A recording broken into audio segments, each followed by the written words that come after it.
किसान कल्याण राज्य मंत्री भागीरथ चौधरी के जन्मदिन पर आयोजित समारोह में किशनगढ़ पहुंचे मुख्यमंत्री ने कांग्रेस पर करारा प्रहार किया। क्या कहा आप भी सुनिए।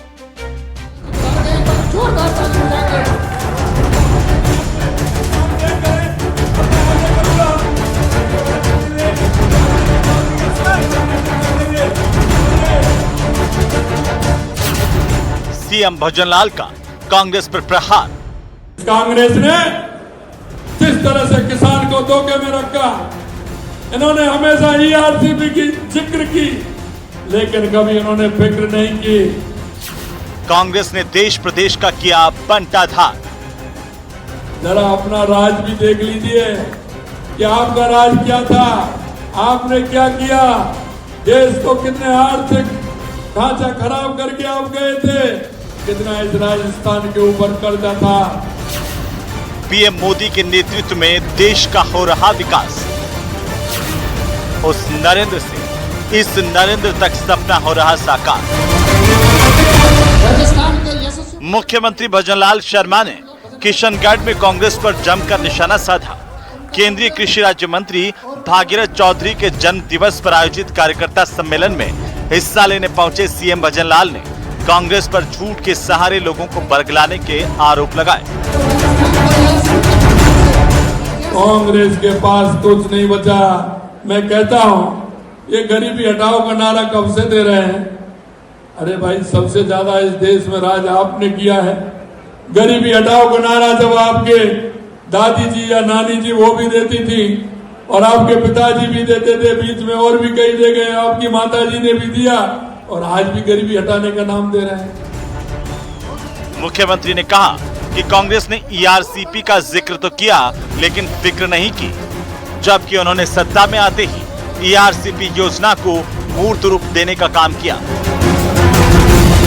हमने आते ही ईआरसीपी की योजना को मूर्त रूप देने का काम किया।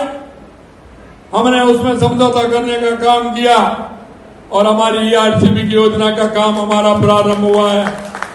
हमारे पुराने 13 जिले, नए 21 जिले उसमें आ रहे हैं। सीएम ने कहा कि प्रधानमंत्री नरेंद्र मोदी के नेतृत्व में देश सफलता के नए कीर्तिमान स्थापित कर रहा है। 21वीं सदी भारत की होगी और उन्होंने एक आह्वान किया था, उठो जागो और इस देश दुनिया पर छा जाओ। वो युवाओं को जो आह्वान किया था, वो आज धीरे धीरे धीरे उस नरेंद्र से लेकर के इस नरेंद्र का सपना पूरा होता हुआ हमें दिख रहा है। मुख्यमंत्री ने यह दावा किया कि उनकी सरकार ने 100 दिन की कार्य योजना बनाई। इसमें से 90 दिन आचार संहिता के चले गए, बाकी 10 दिनों में ही 45% वादे पूरे करने का काम किया। आप देख रहे हैं, हमने जिस तरह से 90 दिन हमें काम करने का मौका मिला, अब 10 दिन से हमारा आचार संहिता हटने के बाद हम काम कर रहे हैं। आपने देखा होगा 45% वादों को पूरा करने का काम हमारी सरकार ने किया है। ये झांसे देते थे, झूठ बोलते थे, लूट और झूठ चुनाव आते हैं तो सिर्फ इन पर झूठ का और बरगलाने के अलावा दूसरा कोई काम नहीं। मिशन 25 की नाकामी की धूल झाड़कर प्रदेश के मुखिया नए तेवर के साथ कांग्रेस पर हमलावर है। बताने की जरूरत नहीं है कि सीएम का आक्रामक तेवर बीजेपी कार्यकर्ताओं में नई ऊर्जा का संचार करेगा, जो साल के आखिर में होने वाले उपचुनाव में काम आएगा। न्यूज़ 18 राजस्थान के लिए अजमेर से अशोक भाटी की रिपोर्ट। केंद्रीय मंत्री बनने पर और करेंगे इस बीच जयपुर से मिल रही बड़ी खबर का। ऊर्जा में राजस्थान आत्मनिर्भर बनेगा। सोलर को बढ़ावा देने के लिए सरकार ने एक और बड़ा कदम उठाया है। सोलर प्रोजेक्ट के लिए सीएम ने भूमि आवंटन को मंजूरी दी है।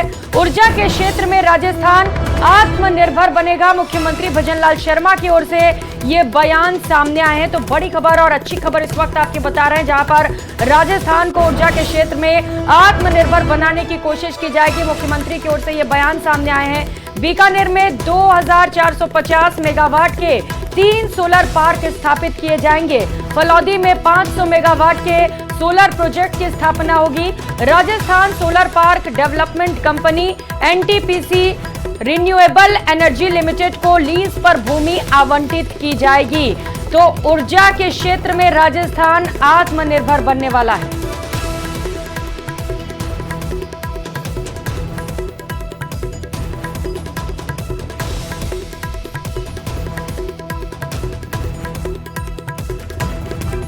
और गहलोत सरकार के बनाए गए 17 नए जिलों और 3 संभागों के गठन को लेकर वर्तमान भाजपा सरकार ने रिव्यू के आदेश दिए हैं, जिस पर कांग्रेस के वरिष्ठ नेता हेमाराम चौधरी का सीएम भजनलाल शर्मा को लेकर आपत्तिजनक बयान सामने आया था। वहीं हेमाराम के बयान पर बीजेपी कार्यकर्ताओं में रोष है। बीजेपी प्रदेश महामंत्री आईदान सिंह भाटी ने कहा, किसान का बेटा सीएम बन गया है तो किसानों के ठेकेदार नेताओं के पेट में दर्द होने लगा है। कांग्रेस ने केवल वोट पाने के लिए घोषणा की थी, लेकिन जनता सब समझती है। कांग्रेस के वरिष्ठ नेता और पूर्व राजस्थान सरकार के मंत्री आदरणीय हेमाराम जी द्वारा जिस प्रकार की भाषा का उपयोग मुख्यमंत्री जी के लिए किया गया, उसकी जितनी निंदा करूं उतना कम है। साथियों, सार्वजनिक जीवन और राजनीतिक जीवन में इस प्रकार के शब्दों का कोई स्थान नहीं है। साथियों, मैं तो ये कहना चाहूंगा कि एक गरीब किसान का बेटा मुख्यमंत्री बना है, तो ये किसानों के नाम पे ठेकेदारी करने वाले हेमाराम जी चौधरी, जिनको ये समझना चाहिए कि मैं किसके प्रति क्या बयान दे रहा हूं।